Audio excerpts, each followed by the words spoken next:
book of John. Some Bibles have it written as Saint John. In the book of John, I believe it's chapter 4. Matthew, Mark, Luke, John.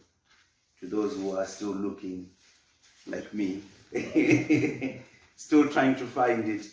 It is chapter 4. Okay.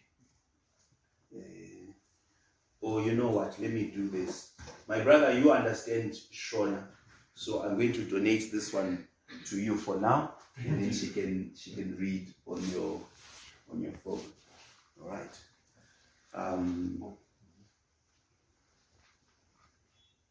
The book of John, chapter 4.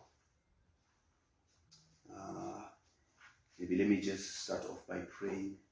Jehovah Mwari ndinokutendai ndinokurumbidzai. Makakodzera kurumbidzwa, makakodzera kubwinya. Ndimi mune utsvene wese. Ndinokutendai nenguva yamatipa yekutaura vhangeri renyu. Namata ndichikumbira kuti shoko renyu ribate vanhu venyu. Kune vamakasanangura, kune vamakati ndevenyu vacharinzwa rigobata basa muupenyu hwavo. Imi itai zvamunoda Ishe. Ndonamata nemuzita raJesu Kristu muponesi wenyu. Amen. Hallelujah. Glory be to God. So the book of John chapter 4 verse 1, it says, when therefore the Lord knew how the Pharisees had heard that Jesus made and baptized more disciples than John, though Jesus himself baptized not, but his disciples. Hallelujah. Amen. So I think in this ministry we've gone through this over and over, where I explain how people repent. In my language we call it kutendoka, and you get baptized. You are baptized into a ministry. Hallelujah. Amen. So you'll find that when God sent John the Baptist, people were baptized into the ministry of John. But when Jesus Christ came, people were baptized in the ministry of Jesus Christ.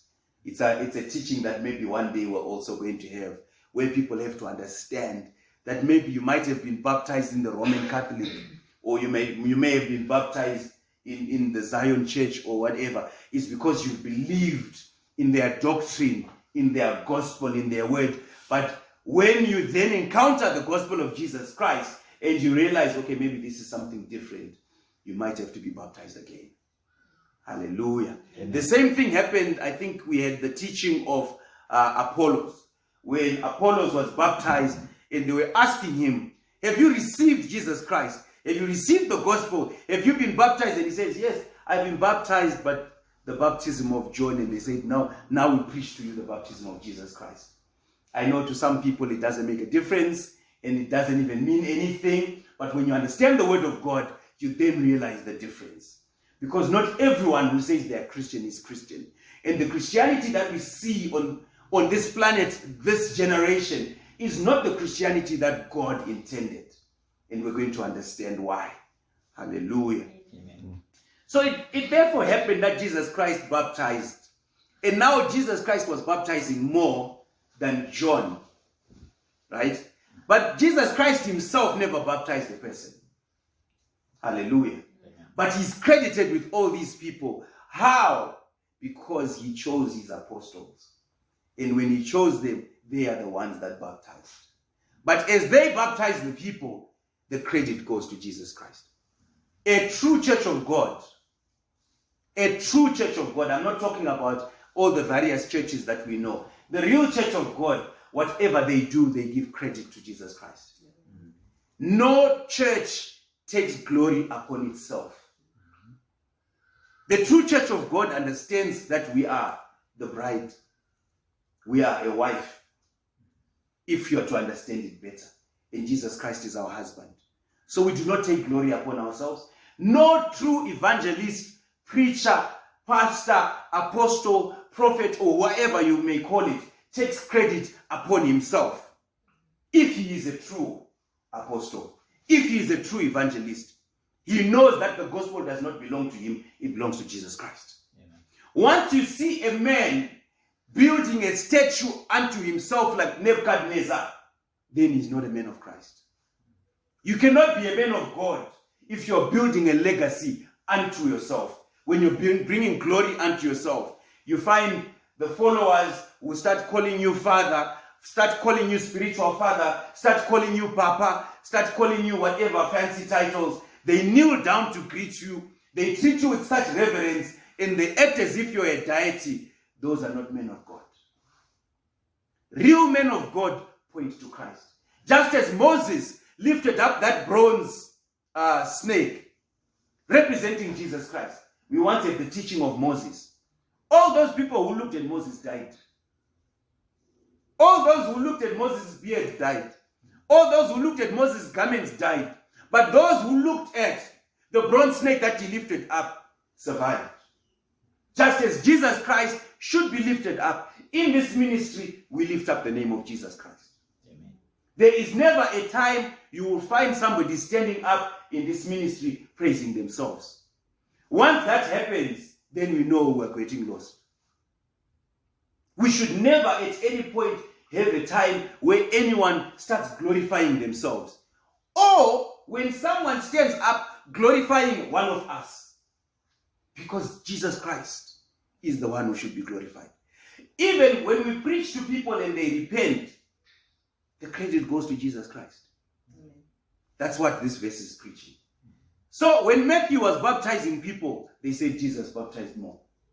When Bartholomew was baptizing people, people were saying Jesus is baptizing more than John. Hallelujah. Amen.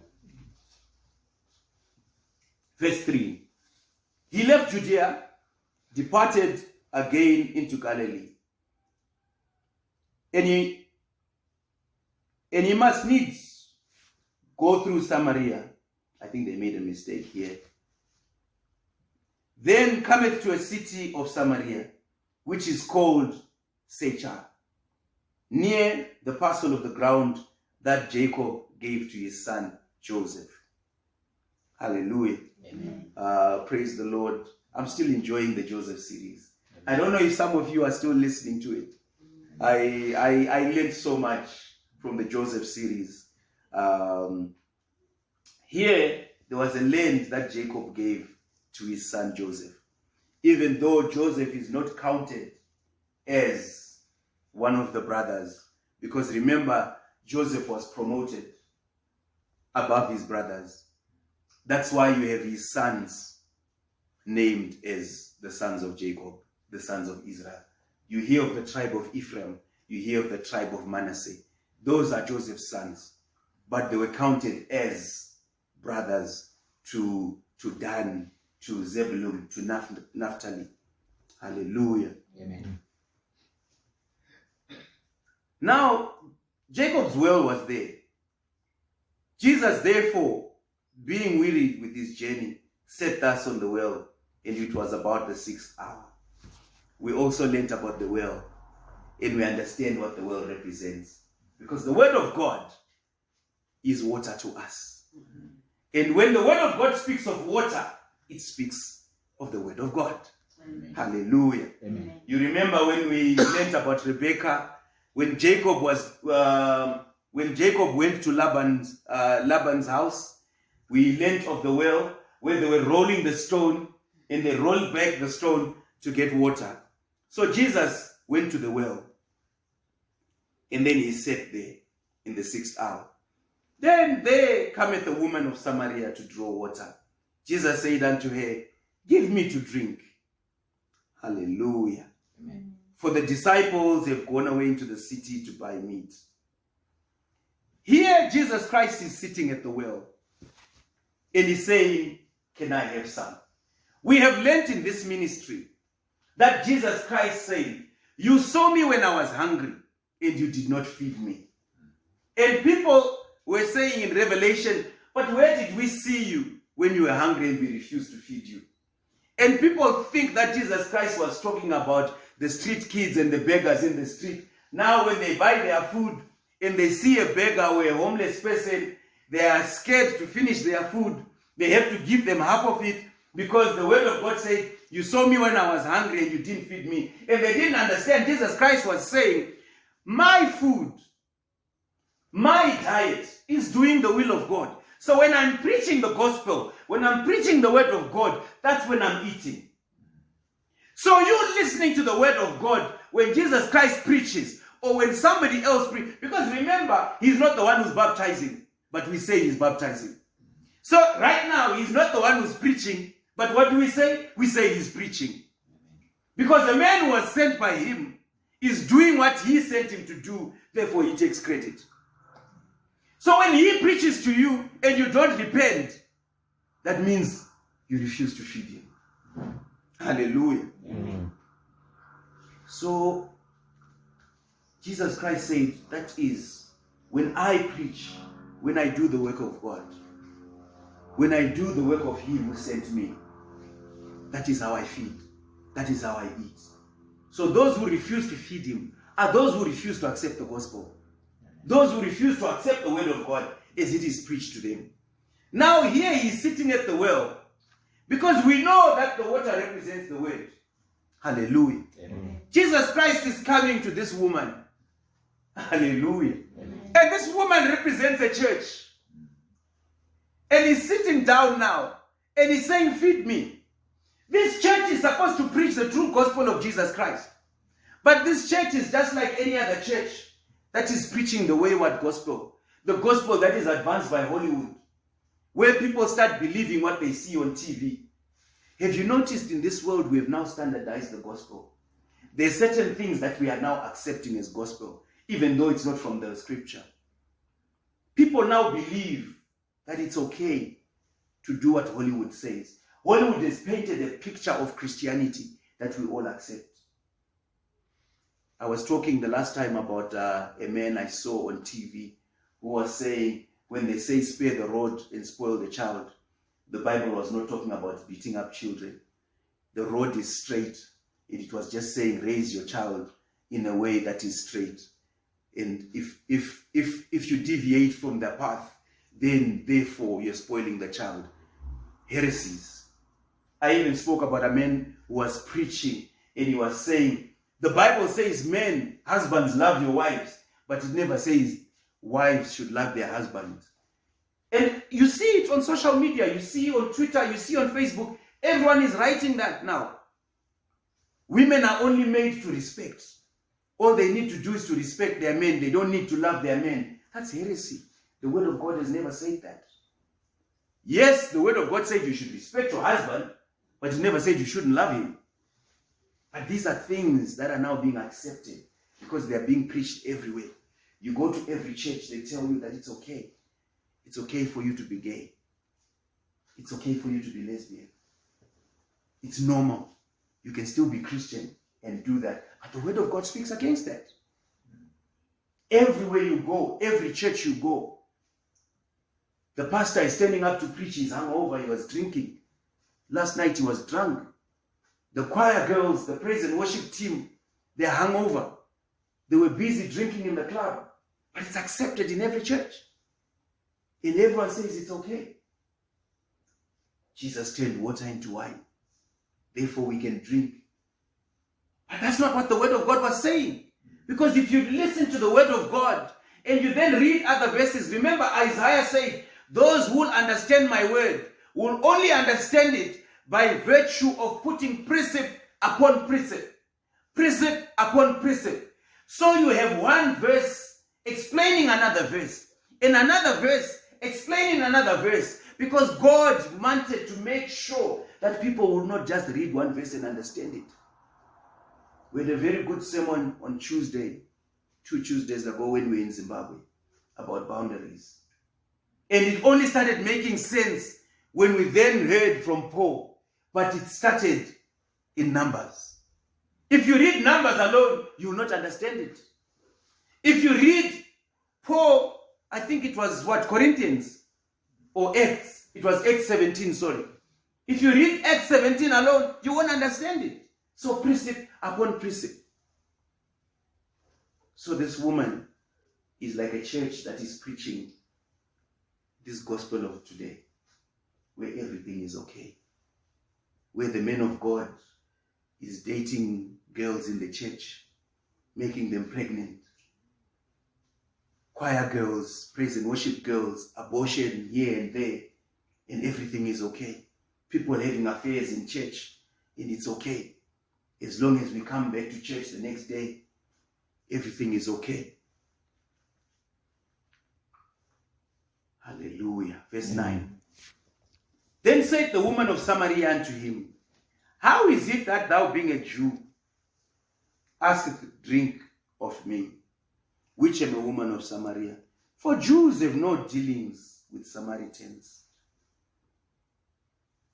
Jesus answered and said to her, if you knew the gift of God, which it said today to thee, give me drink, thou wouldn't have asked me, he would have given thee living water.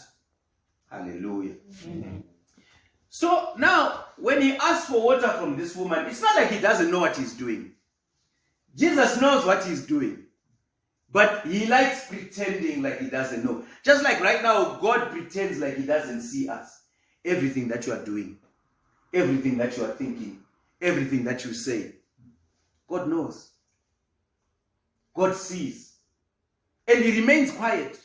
You sin today, you sin some more, you sin tomorrow, you keep sinning. And you think because the punishment has not come. I think we had a sermon on that. Where the punishment is coming. But just because it has not manifested yet, you think everything is okay. Saul was king and remained king for a very long time. To those who thought maybe, some might have even thought the word of God was a lie. Even him, to a certain extent, thought, okay, I can still do this. I remember even Adam and Eve, after eating that fruit, they were told you will surely die. Maybe they were scared the first 5 minutes. After that, they realized, hey, we can still see the sun. We can still see the clouds. We can still walk. We can still breathe. They started getting complacent and they thought they're fine. But from that moment, judgment had already been passed. You will surely die. So Jesus Christ here, he knew what he was doing. Even though this woman thought she was cleverer than him. We should never have a church that believes they know more than Jesus Christ. That's why all our sermons should be inspired by the Holy Spirit. All our sermons should come from him. Once we start doing our own thing, then we are lost. Like this woman. She thought she knew better. She even started saying to Jesus Christ, I am the one who can give you water. Imagine saying to Jesus Christ that you cannot give me anything. You need me. I don't need you. There are people who walk around in this world with that mentality. They think Jesus needs them. They think they don't need God. If only they knew. Hallelujah. Amen. And she was talking about Jews and Samaritans. I hope we will never be that kind of church that sees someone walking in, whether he's Zambian, whether he's Malawian, whether he's Congolese, Nigerian, whether he's Zimbabwean, South African. The word of God is for everyone. Amen. Go ye out there and preach the gospel. Amen. Unto the end of the world. Amen. Unto the end of the world. If someone comes from Hawaii, if someone comes from Cambodia, if somebody comes from wherever, Netherlands, we should preach the word of God to them. Mm-hmm. Verse 11. The woman said to him, Sir, thou hast nothing to draw with, and the well is deep. From whence hast thou living water? Oh, we skipped verse 10. Jesus answered and said to her, If you knew the gift of God, who is that saith to thee, Give me to drink, thou would have asked him, and he would have given thee living water. Then the woman said, Sir, thou hast nothing to draw with, and the well is deep. From where then hast thou living water? Hallelujah. Amen. So as Jesus Christ was sitting there, she looked at him. He didn't have a bucket. He didn't have anything. You know, I was in Zimbabwe. Because of the water shortage, a lot of houses now have boreholes where they even draw their water from a borehole. So as I was drawing water from the well at my parents' house, I always get drawn back to this scripture. I always get drawn back to this scripture, and I start thinking about it. And as I pull up the water, I start thinking about this. This woman was saying, I am the one who's holding the stream. I am the one who's holding the bucket. I am the one who can bring out the water. What do you have? Some people have ability. Some people have degrees. Some people have certain, I don't know, maybe it's intelligence, maybe it's their strength or whatever it is that they believe in. And they think it is enough. If only they knew what the Son of God has. If only they knew what the Son of God has. Whatever your grandmother passed on to you, whatever your grandfather passed on to you, whatever your parents passed on to you is nothing compared to what Jesus Christ can give you. Whatever you think is your strength, whatever you think you possess right now, whether it is businesses, whether it is cars, whether it is houses, whatever it is nothing compared to what Jesus Christ will give you. That's why the Apostle Paul said, I counted it as dung. All his degrees, he threw them away. I'm not saying let's throw away our certificates, our qualifications. I'm not saying let's throw them away. But I'm trying to teach you that they are all worthless and nothing without Jesus Christ. Amen. I am telling you, you can become a professor today and fail to find a job. You can have your doctorate and fail to find. I know people who are failing to find employment with a master's, with a doctorate. But I also know people who have Jesus Christ and nothing else. And they're doing jobs that no one can believe. Hallelujah. Amen. So whatever rituals you do at home, whatever the Sangomas have told you to do, that's nothing compared to what Jesus Christ can give you. Throw away those things. Burn them. The cloths, the canes, the drums, the clay pots, whatever it is. Hey, I just need to explain. I always say this when I'm talking about these traditional things. African tradition in itself is clean. What makes it dirty is the spirits attached to it. When you wear your traditional attire, it's just garments from a textile industry. This is just a cloth from textile industry. There is nothing bad. But once you have spiritual connotations attached to it, then it becomes evil. Hallelujah. Amen. Once people start invoking orchestrations and chants, once it becomes about ancestral spirits and things, then it becomes dirty. If I go and cut a tree right now and I make myself a walking stick or a cane, there is nothing wrong with that. But once it becomes a scepter or a symbol of tradition that is passed from generation to generation because somebody has invoked chants and orchestrations, then it becomes dirty. Because it now resembles a power. It now resembles a certain force behind it. Hallelujah. Amen. If I picked up a feather in the street because I think it's beautiful and I hold it, there's nothing wrong with that feather. It was from a bird that God created. But if that feather is coming from a Sangoma who has then now evoked other spirits, if it's from a spirit medium, then it becomes dirty. We had a sermon on divination, and I think it explained everything. Hallelujah. Amen. So that's why I'm saying, when I say tradition, people who will listen to this sermon as it is being recorded, they might think maybe I'm against African. No, I'm not against African tradition. I actually believe Jesus Christ was not a white man. And you hear people say, this white man's religion. No, it's not a white man's religion. Jesus Christ was not. That picture that you have in your house of a man with blonde hair and blue eyes, throw it away. That's not Jesus Christ. That's actually idolatry. Because that's not Jesus. He doesn't look like that. Hallelujah. And there's nowhere in the Bible where it says white people go and colonize black people. Nowhere. So I don't know why people say this was created to colonize black people. If white people used it to take advantage of black people, that's between them and God. And the punishment of God will be upon them. Because God brought the word to bring salvation to us. It's just like right now, if a man of, someone who claims to be a man of God uses the word of God to take advantage of people, to spend their money, to take money from them, to take advantage of their children and their wives, We cannot say the word of God was created to take advantage of people. It's someone who's abusing it. Hallelujah. Amen. The police exist for a reason. And it's a good reason. But if somebody becomes a policeman or uses police uniform and takes advantage of that, it doesn't mean the police force is bad. We had a situation where people were robbing people. They were dressed up in police uniform and they were stopping people pretending to be a roadblock, and then they rob you. Are we then going to say all policemen are robbers? It's somebody who's taken advantage of a good thing. That's what happened with the word of God.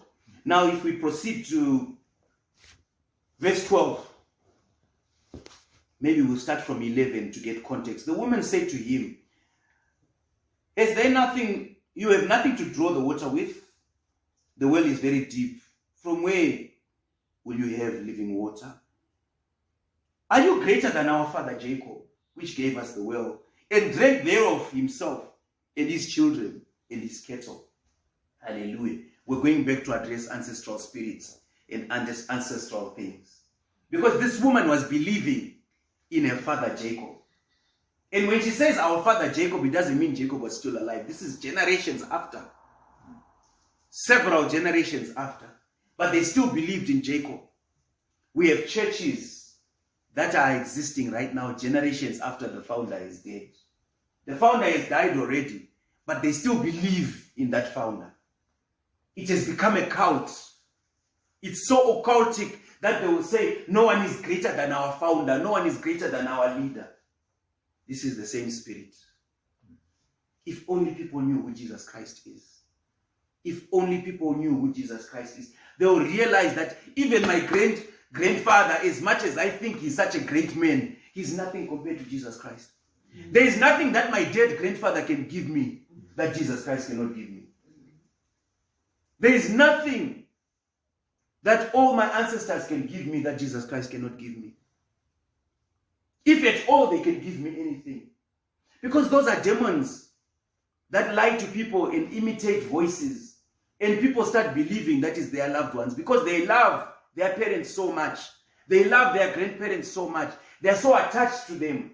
They start thinking it's them when it's actually not. You start dreaming of dead people giving you messages. Dead people talking to you. Those are all evil spirits. You need to pray about those things. Call upon the blood of Jesus. Hallelujah. Amen. Then Jesus said to her, "Whoever drinks of this water shall thirst again." Hallelujah. Amen. "But whoever drinks of the water that I shall give him will never thirst. But the water that I shall give him shall be in him a well in the water springing up unto everlasting life." Hey, I am 42 years old now. I've been drinking water ever since I was born. And every time I get thirsty, I can go to the tap right now and drink water. By the end of the day, I'll be thirsty again. We go to gym, we hydrate. We play football, we hydrate. Sometimes just by walking in the street, you feel you're thirsty. Everything here on this earth that you do will never satisfy you. Amen. You will think you can find your satisfaction in Heineken. You drink Heineken today, you will not be satisfied. You want more. You decide, okay, let me go to Pilsner, same story. You go to Champagne, same story. You think your satisfaction will come from women. You go from woman to woman to woman to woman to woman. This one has got a weakness. I think her problem is, maybe she's too fat. You go to this one. Maybe she's too slim. She's too thin. You go to this. You will always find you will never be satisfied. Likewise with men. This one, he doesn't have enough money. This one, he doesn't treat me. He doesn't buy me flowers. This one. No, you're lying to yourself. The dissatisfaction is not because he's not buying flowers. The dissatisfaction is not because he's not buying you presents. The dissatisfaction is not because he's not taking you to Dubai. It's something that is hidden that you cannot see because it's a spiritual thing. The dissatisfaction is coming from the fact that nothing that is here physically on this planet is ever going to satisfy you. True satisfaction only comes from Jesus Christ. Amen. Only the Spirit of God can satisfy you completely. And we have a song in Shona that says, Kana wawa wangu Jesu, ndakwana nezvinhu zvose. The moment I receive Jesus Christ, everything is fine. That's when you find a man who stays in a garage, sleeping comfortably, walking through the mall comfortably, satisfied, content, as if he's got a Bentley. And a man who's got a Bentley calling him to say, please come spend some time with me. I feel incomplete. Hallelujah. Amen. We're talking about things that are really happening in this world. You can wear Louis Vuitton from top to bottom, and still you'll not find satisfaction. And someone will have one shirt or one t-shirt, but because they have Jesus Christ, they are so satisfied. So satisfied. Never been to New York, but so satisfied. Amen. Hallelujah. Amen. Never been to Dubai, but so satisfied. That is what Jesus Christ brings. Because he brings peace. The peace that surpasses all understanding. It surpasses all understanding because people look at you and they think you're crazy. They look at you and say, but I cannot even walk out of my house without a weave. How? No, I'm satisfied. I'm fine. I'm okay. Because Jesus Christ has filled the void. Jesus Christ has filled the void. Amen. This is what he was preaching about. That satisfaction comes only when you've made peace with your Maker. Because remember, whether we like it or not, at the back of our heads, we know that judgment day is coming. We all know. No matter what, talk to anyone. Even if they are a drug dealer, even if they are a murderer, even if they are a rapist, even if they are whoever they are, even a child molester, all of them, they know judgment day is coming. They might try to drown it in alcohol, in drugs or whatever, but they know. Now, once you know judgment day is coming, you know that you are going to pay according to what you've done. Then you do not have peace. That's why when you kill someone, you can't sleep. You toss and turn. You toss and turn. When you've done something wrong, when you've cheated on your husband or your wife, you toss and turn. Guilt. Where is the guilt coming from? The fact that you know judgment day is coming. Now, when you receive Jesus Christ, he comes with forgiveness. And he brings peace. What do you mean by peace? You know that when he comes, when judgment day comes, it's a day of celebration. That is the peace that surpasses all understanding. Whether your rent is paid or not, you still have peace. You're no longer stressed about accumulating all these things in this world. It's not a sin to be rich. It's not a sin to be rich. But when you have Jesus Christ, you realize that being rich or not being rich, I am content. Amen. You will not waste your time chasing the things of this world. You will not, if God gives them to you, so be it. If he doesn't, so be it. You still worship. You still praise God. You're not the kind of person that when you've got money in your wallet, that's when you pray for 5 minutes.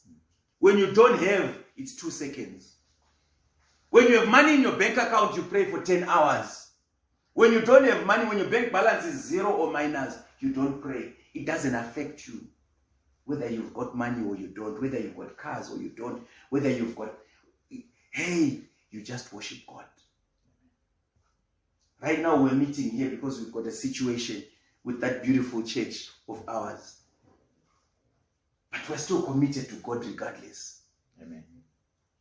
Now, if we didn't have that peace, maybe we wouldn't even have church service today. We'd be waiting to get back into the church.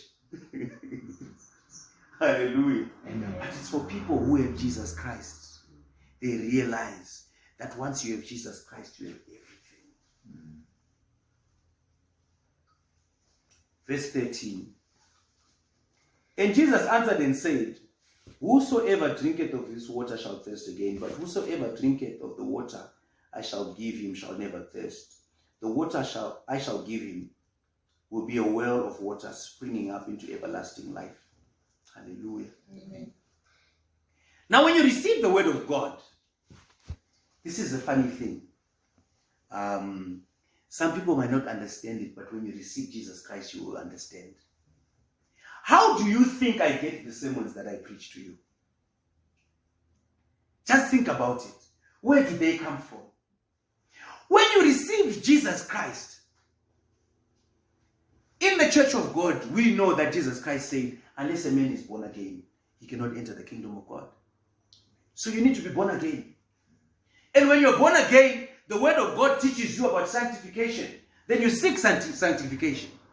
When you sanctify, you receive baptism of the Holy Spirit. Now what the baptism of the Holy Spirit does, it springs up as a well in your heart. It's like a spring, a fountain that starts shooting up. Hallelujah. Amen. Sometimes we share with Pastor Chakombera while we're driving. And how sometimes you're just driving, you're by yourself, and you start hearing sermons. What do you think is going on? This is what Jesus Christ was talking about. You become a fountain that starts shooting up the water of God. The word of God starts springing up from your heart. It just starts coming out. You meet someone, you greet them, hello, how are you doing? Before you know it, you're talking about the word of God. Before you know it, you're teaching them about Jesus Christ. Before you know it, you're talking about the word of God already. You're reading from chapter to chapter, verse to verse, springing, living water. Amen. Living water. That is that same water that satisfies you. When others are saying, I can't sleep, I just need a glass of wine. I just need a little bit, just Hennessy, just that living water springs up in you. You don't crave for Hennessy anymore. Instead, you are now worshiping God. You are now praising God. Hallelujah. Amen. When everyone else is worried about other things, living water is springing up in you. You're by yourself. You're worshiping God. You're worshiping God. The woman said to him, say, give me this water that I thirst not, neither come hither to draw. So she says, you know what? This water you're talking about, it's better quality than the one I'm getting. Maybe if you give me, then I'll stop coming to fetch water here. She is still in that state where she doesn't understand the difference between the spirit realm and the physical realm. Because to her, she's only worried about the physical. What she's thinking about is her journey from home to the well and back and how she carries things. And she is like that church that thinks coming to Jesus Christ is what gives you money. Coming to Jesus Christ is what brings you a breakthrough and abundance. And then you start touching, you see a Range Rover, you know, like those prophets, those false prophets, they tell you if you see a Range Rover, you touch it and claim it in the name of Jesus. And before the end of the month, you also have a Range Rover. All forms of witchcraft that they teach people. They think that coming to Jesus Christ means you get that job that you wanted. Coming to Jesus Christ means you get that house you wanted. Coming to Jesus Christ means, hey, you need to understand something. I always say to those of you who are employed, when you get to work, they give you a Wi-Fi password. When you get to work, they give you coffee. Either they've got a tea lady that makes it for you, or some companies, they now have coffee making machines. If you want cappuccino, you get it there. But you did not get the job to get coffee. No one sits in an interview and says, so what's the coffee situation here? No one sits in an interview and says, okay, any further questions? I just wanted to ask for the Wi-Fi password. No one talks about those kind of things. You are here for the salary. That's it. That's it. We come to Jesus Christ for salvation. Now, if Jesus Christ decides to add other things, that is up to him. You can be Christian and be barren. It's a lie when they tell you that every Christian gives birth. You can be holy, holy, holy, holy, blameless unto God and not have children. It's a lie when they tell you that every Christian should give birth. Sarah was Christian. Abraham and Sarah were pleasing God. On the whole planet, no one was pleasing God more than Abraham and Sarah. But they didn't have a child. Hannah pleased God, but she didn't have a child. Rebecca, for her to conceive those twins, yes, Isaac had to pray for her, but she was barren for a while. That is like getting the Wi-Fi password. You've got the job, but then the boss says, you know what, we've got Wi-Fi here. Don't waste your data. Let's give you a Wi-Fi password. Oh, by the way, you can have coffee. We've got a kitchen right there. Or this is so-and-so. She's our tea lady. If you want any, she can come and give you. But that is immaterial when it comes to the nature of the job. And there's no way you ever say, I didn't deliver on my deadlines because we didn't have coffee. Or because you didn't give me the Wi-Fi password. So these things, these breakthroughs that people are chasing after, yes, they do exist. God can give you a job. God can give you a car. God can give you a house. God can give you children. But that's not why we come to God. We come to God not for healing, but for salvation. These things are add-ons that then get added on. We buy a car to get something that transports us from point A to point B. If it so happens that the car has aircon, praise God. But now what the devil is doing to people of our generation, he's making them focus on the aircon. He's making them focus on the Bluetooth. Does it matter whether this car is Bluetooth or not? We don't buy a car for Bluetooth. We buy the car for transportation. So we come to Jesus Christ for salvation. Amen. All these other things. Seek ye first the kingdom of God and its righteousness. Righteousness is salvation.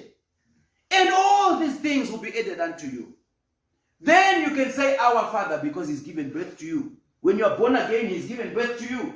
Then you say, you're not allowed to say Our Father if you're not born again. I was preaching the other day and I said, imagine I'm walking and then a child from next door runs to me and starts calling me Daddy. That would be quite awkward and weird. Daddy, I need ice cream. I'll look at him and say, is everything okay? There are people who are calling on God right now. Heavenly Father, mighty Father, hear our prayer. God is saying, but I don't remember. When did I give birth to you? I don't know you. Verse 26. Verse 16. Jesus said unto her, Go and call your husband and come hither. Then the woman said, I have no husband. Jesus said unto her, Thou hast said well, I have no husband. I remember somebody preaching about this sermon, and they said, I'm sure this lady was actually thinking, hey, I've got an opportunity here. New guy in town, he doesn't know me. You know, these days we have ladies that you meet them, you ask them, they say, I don't have a husband. They're married, but because he's not there, I don't have a husband, I'm single. I even saw on Facebook somebody asking, are you single? Are you single? Because these days, it's... So this is what this lady did. She says, no, I don't have a husband. And she doesn't know who she's talking to. She doesn't know. Hey, if only people knew who Jesus was or who Jesus is. This is the same mouth that said, let there be light. Hallelujah. Amen. This is the same mouth that said, let the waters separate from the earth. It's Jesus who created everything. Hallelujah. Amen. So he already knew her life. He already knew her weaknesses. I always say when we go to God, let's be honest. Let's learn to be honest. Stand naked in front of God. Admit all your flaws. Admit all your weaknesses. Tell him the truth. If you tell your mother the truth, or your husband, or your wife, or your children, they might punish you, they might hate you, they might resent you. But Jesus is waiting for you to come in all honesty. Father, I have this problem. Alcohol to me. I've heard your word. Man of God was preaching. He says alcohol is wrong and you don't want it. But hey, I don't know what to do. Help me. Hey, cigarettes. Father, every time I see people smoking, I just end up, I don't know how to stop it. Help me. Adultery, fornication, whatever it is. He says, though your sins might be red as scarlet, come, let's reason together. He is a loving Father. He is a loving Father. Tell him the truth.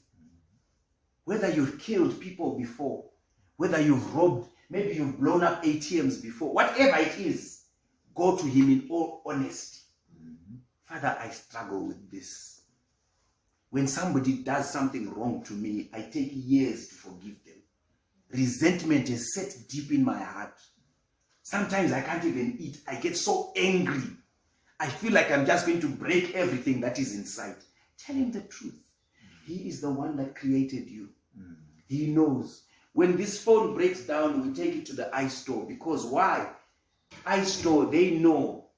Apple people are the ones that created it. So they know what to do with it. Hallelujah. Amen. It's the same thing with us. That's why we take it to Samsung. Because they're the ones that know. Hallelujah. Amen. Why do we do that with our things, but we don't do that with God? God is the one who created us. If you have a fault, if you have an error, go to him. Father, you created me. This is how I am. Fix this. In 1 John chapter 1, verse 9, it says, if we confess our sins, he's faithful and just to forgive us our sins and to cleanse us from all unrighteousness. From that moment, nothing will be remembered. Everything will be forgiven. Unless he's a liar. But my God is not a liar. My God is not a liar. So everything will be wiped out. Everything. Everything. Everything. And you start afresh. Hallelujah. Amen. Then Jesus answered and said, the woman answered and said, I have no husband. Jesus said to her, thou hast well said, I have no husband. For thou hast had 5 husbands, and he whom thou hast is not thy husband. In that said thou truly. Hey! This is now the gospel. Jesus Christ is now preaching the gospel to her. Because he said, bring your husband. He says, I don't have a husband. He says, yes, it's true. You've had 5 husbands. And the one you have right now is not yours. Because these churches that people go to don't tell them the truth. People are busy divorcing and remarrying and divorcing and remarrying. But they don't know that the word of God says, I am the Lord, I hate divorce. Hallelujah. Amen. And the word of God says, if you are to divorce, then you are therefore to stay alone or reconcile. You can only be separated by death. I would advise people to reconcile. Because I think it's not easy for someone who has been married before to then remain alone, as the word of God says. If you are a woman, you are married, and you divorce, then you're supposed to stay alone until he dies. Then you are free to marry another one. And if you are a man and you've been married and you divorce, then you should stay alone until this one passes away. Then you are free to look for another one. But before that, you might as well reconcile. Because God will not allow you to go to anyone else. I don't care how big your church is. I don't care how many thousands of people fill up the stadium when you preach. If you don't understand things like this, to me, you're not a man of God. Amen. Because a true man of God should understand the gospel of God the way it is. Fornication is people who are not married. doing things that merit people